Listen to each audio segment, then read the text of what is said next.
এক পা নিয়েই জীবিকার পথে ছুটছেন কুয়াকাটার সোহরাব হোসেন। দুর্ঘটনায় পা হারিয়েও দমে যাননি।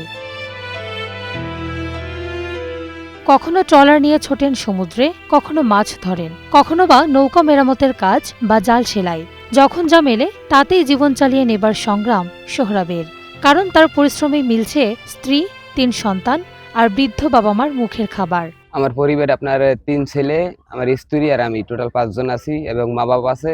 এখন আমার এই এক পা দিয়ে আপনার সমুদ্রে যাইতে খুব কষ্ট হয়। সরকারের কাছে আবেদন চাচ্ছি যে আমার সহযোগিতা করার জন্য, আমি যেন একটা ব্যবসা বাণিজ্য করে খাইতে পারি। সমুদ্রে একটা পাও নিয়ে তারপরে এই যে ইলিশ মাছ ধরতে যায়, সে আসলেই অনেক কষ্ট করে জীবনযাপন করে। ও যেহেতু পঙ্গুত্ব অবস্থায় আছে, ওর বাকি জীবনটা একটু আরামে থাকতো। পাশাপাশি ওর ৩টি সন্তান, এই সন্তান যদি লেখাপড়া এখন যদি ও করাতে না পারে, এই সন্তানের ভবিষ্যতে কিন্তু পরবর্তীতে এই শ্রমজীবী হিসেবেই চলে যাবে, হয় জেলে হবে, না হয় যে কোনো পেশায়।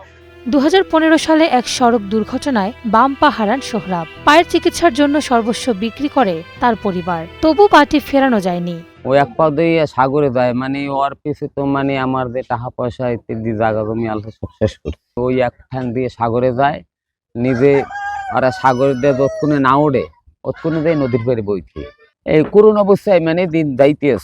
সরকার বা বিত্তবানদের সহযোগিতা পেলে ঝুঁকিপূর্ণ এ পেশা ছেড়ে বিকল্প কোনো কাজ খুঁজে নিতে চান সোহরাব। এ ব্যাপারে আশ্বাস দিয়েছেন জেলার মৎস্য কর্মকর্তা। মৎস্য অধিদপ্তর তার বিষয়টা বিবেচনায় করবে এবং এই বিষয়ে মৎস্য অধিদপ্তর জেলা প্রশাসনের সাথে সমন্বয় করে তাকে কিভাবে অন্য একটা জায়গায় তার রোজগারের ব্যবস্থা করা যায় সেই বিষয়ে আমরা সচেষ্ট রয়েছে। হয়তো বা খুব শীঘ্রই তার জন্য একটা ব্যবস্থা করার জন্য আমরা চেষ্টা করব। ঝুঁকিপূর্ণ এ পেশা থেকে বেরিয়ে আসলে কিছুটা স্বস্তি মিলবে সোহরাবের জীবনের।